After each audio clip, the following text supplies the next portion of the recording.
¿Cómo convertirse en Senior Dev con solo 3 años de experiencia? ¿Es raro? Puede ser, pero no hay fórmulas mágicas. No tengo idea cómo lo tenés que hacer vos. Hoy lo que te voy a contar es cómo lo logré yo, cuál fue mi historia y cómo llegué yo hoy a ser un Senior Dev con solamente más o menos 3 años de experiencia, estando en una posición senior hace ya más o menos 8 meses. Voy a contarles toda mi experiencia, un poco mi historia, cuáles son las cosas que a mí me sirvieron, qué cosas más o menos repetiría, qué cosas capaz no me ayudaron tanto. Y si sos junior o semi-senior y querés crecer, hoy te voy a contar cómo lo hice yo y capaz te sirven un par de tips. Voy a empezar un poco con la historia. ¿Cómo llegué a donde estoy hoy? Yo arranqué en marzo de 2022, conseguí mi primer trabajo como desarrollador. Ahora les cuento un poco la historia de cómo llegué a ese puesto. Pero en definitiva, a partir de ahí estuve 2 años en ese puesto hasta marzo del 24. En marzo del 24 cambié de empresa y en noviembre de ese mismo año conseguí el puesto en mi puesto actual como Senior Dev. Antes del primer trabajo yo arranqué, tengo un poco acá el machete, así que si me ven scrollear o algo es para no perderme y por todo lo que quiero decir. Va a ser un montón de información en un video relativamente corto. ¿Cómo llegué yo a este puesto? Yo arranqué a buscar laburo mucho antes de cuando arranqué. Yo estaba buscando durante todo 2023. Toda esta burbuja que hoy probablemente si sos junior o trainee estás viendo, ya estaba medio explotada. Ya no era tan fácil conseguir laburos porque había una sobreoferta de ese tipo de puestos. O sea, sobre oferta de desarrolladores no tan demandados. Yo estaba aproximadamente en quinto año de ingeniería en informática. Me postulé a un montón de puestos. Muchos me respondían como: muchas gracias por contactarte. Vamos a seguir adelante con otros candidatos. Sin entrevistas. O sea, era como veían mi CV y decían: este pelotudo que hace acá. Otros por ahí ni me contestaban, o sea, yo creo que me postulé si había 500 ofertas en LinkedIn, me habré postulado a 498. Después yo tenía muy buena relación con docentes de la facultad, yo soy docente hoy en día, entonces yo fui siempre ayudante, tenía muy buena relación con algunos profesores. Un profesor en su momento, cuando fui ayudante de su materia, al cerrar el cuatrimestre, nos dijo a mí y a otro chico que estábamos como ayudantes: cualquier cosa que le mandemos el CV, yo era una carta que tenía ahí, la gasté, obvio. Pero mi respuesta fue: no, Fran, no estamos buscando a alguien con tu perfil hoy. A los meses me llaman de ese lugar para empezar el proceso de entrevistas porque tenían un programa de trainees que se llamaba Apprenticeship. Donde era en principio, bueno, vos conseguís el trabajo, tenías que laburar al menos 6 horas, o sea, no era pasantía ya, y te capacitaban básicamente 3 meses, y después de eso arrancabas como, no full time, vos podías seguir laburando 6 horas, pero a trabajar posta. Bueno, hice todo el proceso, lo pasé, iba a arrancar en enero. Todo esto había empezado en noviembre, iba a arrancar en enero, en teoría un poquito antes de noviembre. Iba a arrancar en enero, al final me dicen: che, Fran, te jode arrancar en marzo. Y yo como me venía bien porque quería unas vacaciones, tenía vacaciones planeadas ya, entonces fue como, sí, me voy. Tenía la posibilidad de no tomar el trabajo, no era urgente, así que fue como, bueno, listo. Arranco en marzo. Arranco en marzo. Esta capacitación fue de 3 meses, el primer mes fue full de programación en sí misma. No tanto algoritmos, porque era una capacidad que en principio ellos asumían que yo ya tenía. Sin embargo, fue, che, aprender objetos, aprender modelado, TDD, cómo aplicaba, cómo podíamos testear el código. Una de las premisas de la empresa siempre fue desarrollar software de calidad. Tengo el pelo hoy, mi pelo es un desastre. Desarrollar software de calidad. Y lo que ellos entendían por software de calidad es software legible, mantenible y testeado. Probablemente eso termina siendo mantenible, pero después podemos hablar más en otro día de estas cosas. Una vez que terminaba ese mes de desarrollo, arrancábamos un mes de desarrollo web. Es una software factory dedicada a desarrollo web puntualmente, por ahí, mucha API, por ahí, distintos, algunos mobile apps, pero siempre la mobile app necesita como su contraparte backend, así que es como desarrollo web fue en principio, punta a punta. Frontend, backend, las tecnologías que hasta ahí yo venía viendo en el de objetos había sido un poco de Java y Ruby, sin frameworks, peladitos. El mes de desarrollo web fue usando Express.js y en el frontend JavaScript con React. Y por tercera vez, ahí yo aprendí un montón. Todo esto fue, más allá de desarrollar algo, fue muy, ¿cómo funciona creo que era cola de eventos en JavaScript, digamos, a nivel compilación, cómo funciona, cómo termina funcionando, funciona asíncrona. Ok, nada, no voy a entrar en detalles técnicos, pero es single thread JavaScript, entonces cómo maneja cosas asincrónicas. Por ahí, a ese nivel de detalle muchas veces, además de aprender HTML, CSS, que en principio ya tenía base de la universidad, base de React, entender cómo usar correctamente ciertos patrones dentro de React, más allá de escupir código y sacar cosas que funcionen. Y el tercer mes fue una simulación de proyecto real. Agarramos como creo que era el trabajo final de un chico de otra universidad que alguien de la empresa había tutoriado. Gente de nuestra empresa empezó a hacer de PM, que era gente que manejaba el producto, Scrum Master, Tech Leads, nos ayudaban a entender todo el proceso. Este mes fue con React y Java, Spring Boot. Terminados los 3 meses de capacitación, tuvimos un mes más yo para entrar a un proyecto real. Porque Software Factory existe, en las Software Factories existe el concepto por ahí de bench a veces, que es gente que está lista para salir a la cancha, pero que no hay ningún proyecto activo para que trabaje. Entonces, yo estaba en ese concepto de bench. Terminé entrando a un proyecto real para lo que era, más o menos, creo que fue, esto fue marzo, abril, mayo, creo que fue, en mayo termina, en junio creo que no tenía proyecto, y para julio entré a un proyecto real, cuando me avisaron que iba a entrar a un proyecto real. El stack era Ruby on Rails y Flutter. O sea, era una mobile app en Flutter, que Flutter es, para los que no sepan, es como la competencia de React Native, que funciona en Dart. Y Ruby on Rails en el backend con API y con un frontend web en el stack de Rails. O sea, Rails tiene su propia forma de hacer, digamos, frontend. No voy a entrar en detalles, no viene al caso, pero eran cosas que yo nunca había visto en mi puta vida.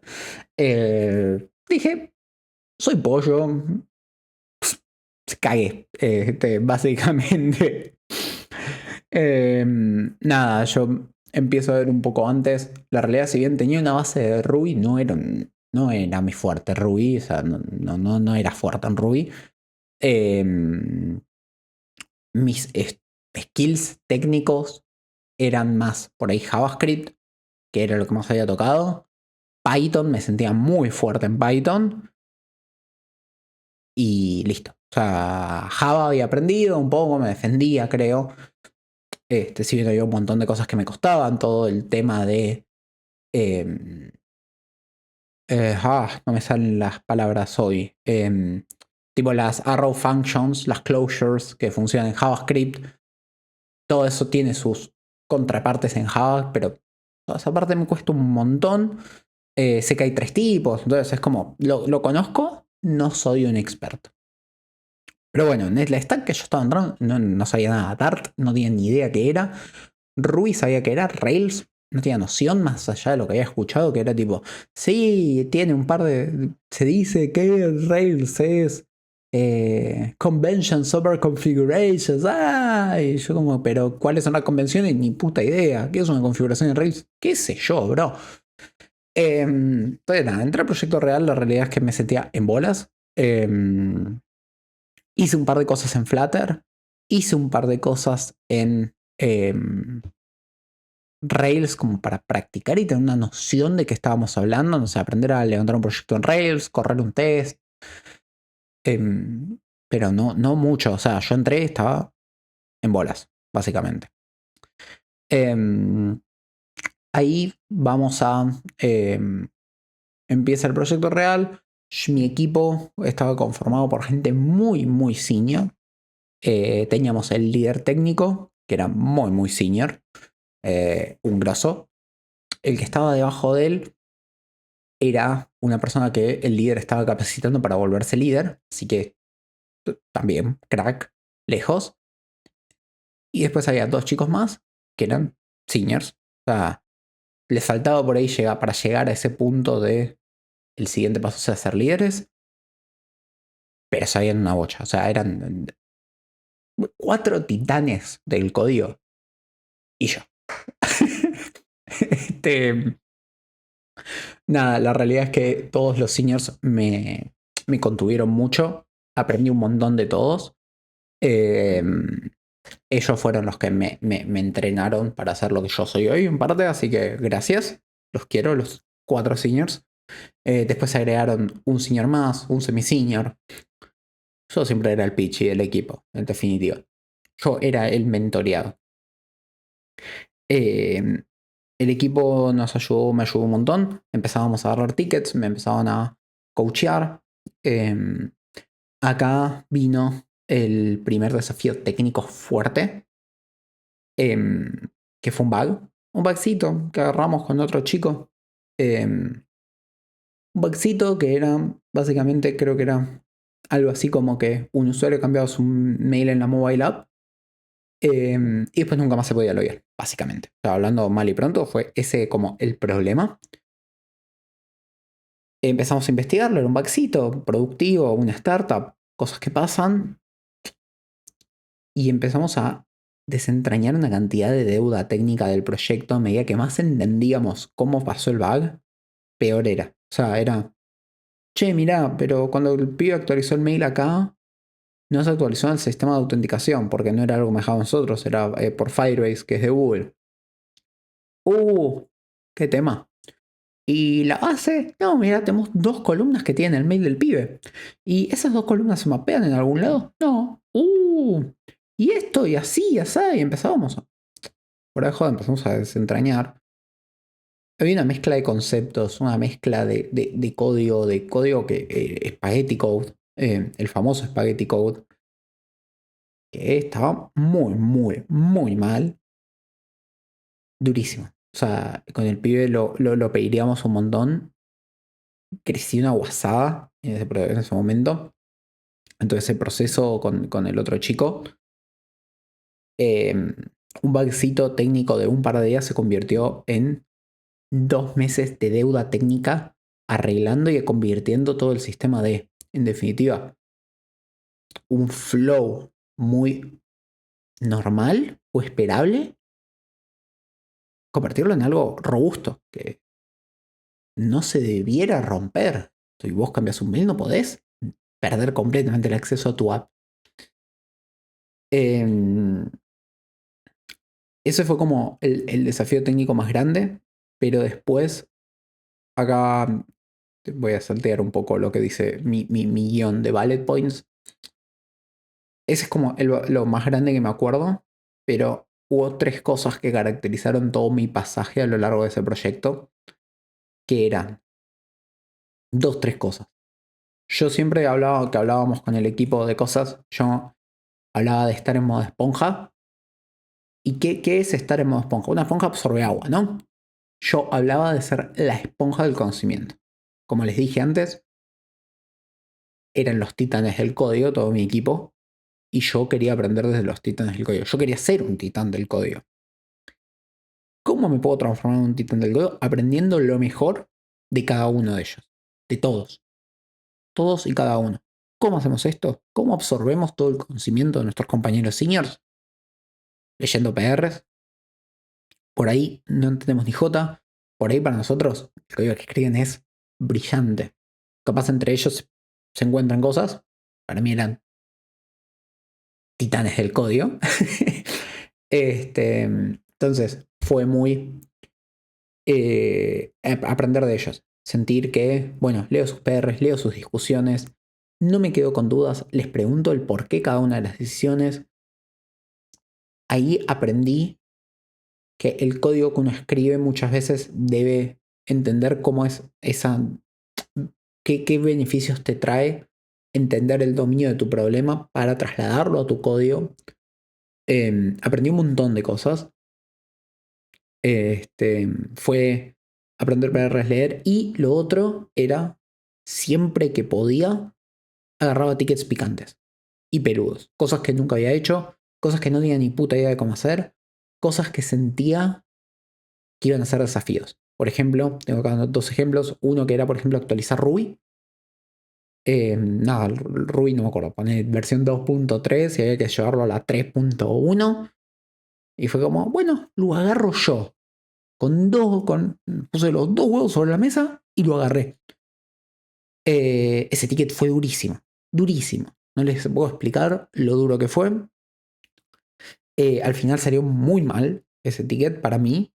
Un ticket que estaba estimado para ponerle 3-4 días.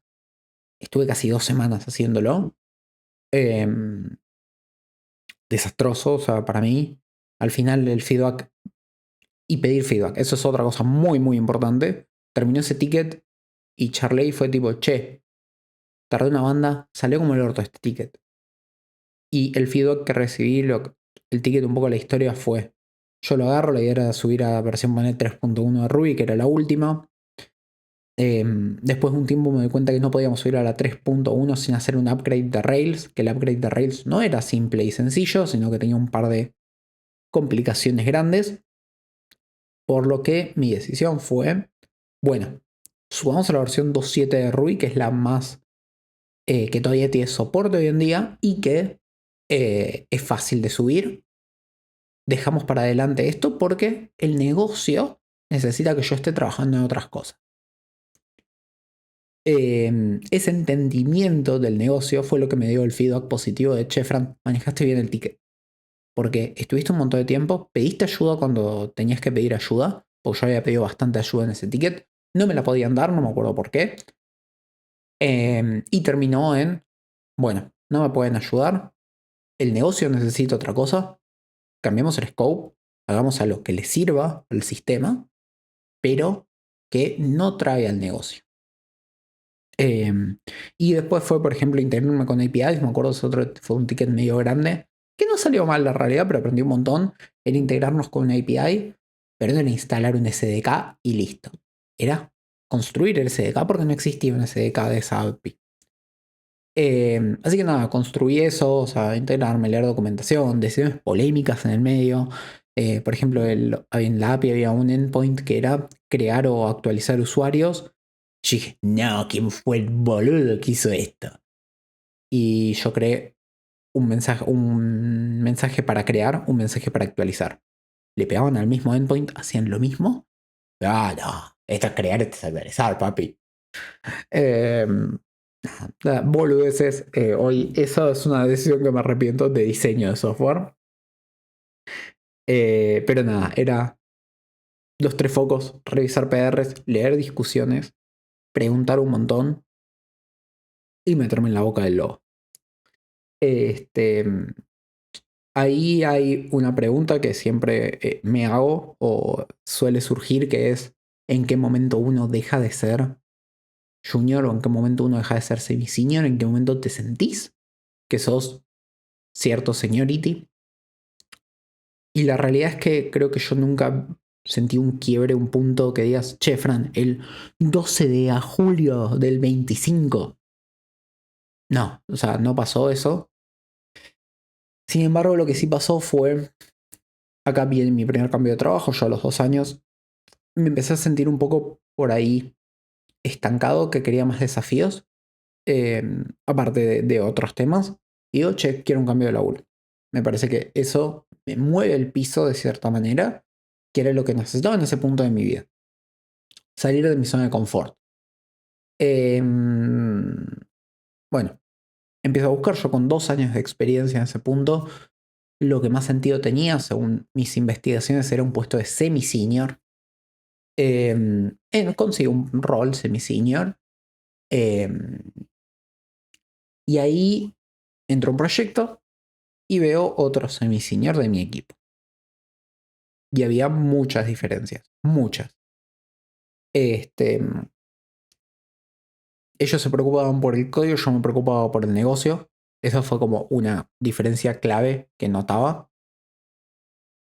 Yo lideraba features y procesos, o sea, era generalmente lo que empieza a pasar en nuestras cabezas cuando somos juniors, somos como más así y muy enfocados por ahí.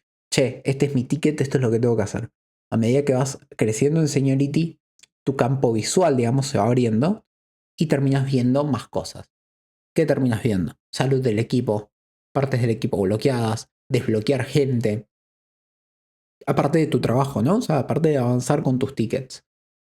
Entonces yo me preocupaba por resolver el proyecto, me preocupaba por, che, yo creo que esta es la forma de laburar y que esto es lo que va a hacer que el proyecto sea mantenible en el largo plazo. Y trabajaba para llegar a ese punto. Y no era trabajar en, bueno, voy a dedicarme 3 semanas a arreglar toda esta duda técnica. Era dedicarme, a medida que hacía mi trabajo, que era avanzar con features, ir construyendo partes más robustas del sistema. Por ejemplo, el proyecto no tenía test general. Yo, a medida que iba trabajando en mis features, me preocupaba de ir generando un ambiente donde sea fácil testear para empezar a generar esa base de tests. No me dediqué 3 semanas a hacer tests. A medida que hacía cada uno de mis features, iba agregando un poco de testing y mejorando nuestro framework o nuestro ambiente de testing para que algún día lleguemos a tener una base de test. Ahí fue cuando empezaba a sentir, che, no estoy para esto, me parece que estoy para un poco más probablemente. Ahí eso fue, yo había entrado a este proyecto en marzo, en noviembre y más o menos me llega la oferta de senior en la que estoy hoy. Cuando me llega la oferta de senior, la realidad me cagué, no voy a mentir. Bueno, hago las entrevistas, fue como, sí, igual no creo ser senior. O sea, si bien notaba diferencias con los otros semis, no sé si estaba para senior. Paso las entrevistas, quedo en el laburo y hoy hace ya 7, 8 meses que estoy en este puesto recibiendo buen feedback constantemente. Así que creo que eso es como, así es como terminé siendo senior. Hay un montón de cosas que, bueno, no llego a contar. Esta anécdota me parece que nos vamos a extender un montón, no sé qué tanto valor tenga. Un momento difícil que me marcó, que fue en mi primer proyecto, donde quedé medio Solari. Íbamos a tomar con el líder técnico, ese pibe súper picante, titán del código, titán de los titanes, que capacitaba líderes, o sea, estaba más allá de todo. Íbamos a tomar juntos una épica, que era un proceso de negocio enorme que no existía en el sistema, construirlo, y medio que quedé solo. O sea, no me acuerdo del por qué ahora muy bien, pero me acuerdo que terminé yo entendiendo el proceso de negocio, prácticamente yo construyendo el código, yo manejando las deadlines, yo estimando las tareas. Salió como el orto. O sea, fue 3. O sea, yo creo que, no me acuerdo, puede que fue febrero que yo había estimado que se entregaba ese ticket, salió en abril. O sea, desastroso. Las estimaciones. Al final el proyecto salió y anduvo dentro de todo bien. Me frustró un montón. Me sentí un inútil cuando tuvimos que patear esa deadline como 2 meses. Nada. Boca de lobo. Esto ya no era boca del lobo. O sea, si yo me metía en la boca del lobo, esto fue lastimado, sangrando, tirarme en una pileta con 7 tiburones blancos. O sea, que olían la sangre y me querían cazar. No sé cómo salí vivo de esa. Me frustró una banda, no voy a mentir. Pero hoy lo veo para atrás y digo, che, Fran, eso te curtió. O sea, yo creo que los años no son tanto lo importante. Lo que sí importa es cómo los usamos. Si vos me decís, che, soy Fran, soy un dev de 6 años de experiencia. No sé si me impacta tanto como que me digas, che, Fran, en estos 6 años hice esto, hice esto, hice esto. Me expuse de todas estas formas, me curtí, tuve todas estas experiencias que me transforman en lo que yo soy hoy. No sé qué tan sano es para una cabeza enfrentarse a un montón de problemas en poco tiempo. Capaz es un lapso más chico, sin embargo, esta es mi historia, ¿no? Y hoy he estado acá para contarlas. Si estás recién arrancando, los 3 tips que te puedo contar que me sirvieron a mí para crecer: revisar código y hacer preguntas. Si tenés comentarios para hacer porque te parece que el senior podía haber hecho algo mejor o a vos se te ocurrió una forma distinta, no, si no te animás a comentarlo, que está bien, anótatelo. Agarra un cuadernito y decís, che, en este PR, o un bloc de notas, ¿no? Lo que quieras. En la época tecnológica no necesitas un cuadernito. Che, en este PR, en esta línea, me parece que podés reemplazar esto por esto. No se lo comentes y espera que ese PR sea aprobado por más seniors, por la gente que confías que lo pueda revisar. Si esa gente marcó tu comentario, te anotas un porotito. Si un ticket te da miedo y no te animás a intentar resolverlo, por H o por B, o porque te parece que no estás listo, porque ese ticket va a bloquear a tu equipo, no sé, suponete que todo tu equipo va a estar esperando que ese ticket salga, aunque sea, mira cómo se resuelve. Mirate ese PR, mira cómo lo resolvió esa persona, y el día de mañana capaz no vas a tener, si ese ticket era azul, por ahí vos no tenés que hacer algo azul, pero tenés que hacer algo celeste. Entonces, todo lo que vos aprendas de esos tickets te van a servir en tu experiencias futuras. Y preguntar. Preguntar, preguntar, preguntar. No tengan miedo de preguntar. No hay preguntas boludas, solo hay boludos que no preguntan. Pregunten todo. Entiendan el negocio, entiendan el código. No se queden con dudas. Una duda que no contesten hoy es un problema para mañana. Esta fue toda mi historia. No tengo mucho más para decirles. Si llegaste hasta acá, te invito a suscribirte, a dejar un like, contarme en los comentarios en qué momento de tu historia estás, si hay algo que crees que puedas implementar, si hay algo que, che, me parece que esto está buenísimo. Contame en los comentarios qué etapa estás, cómo lo viviste, si sos senior, cómo llegaste hasta acá, si estás en el proceso, qué sentís que te falta.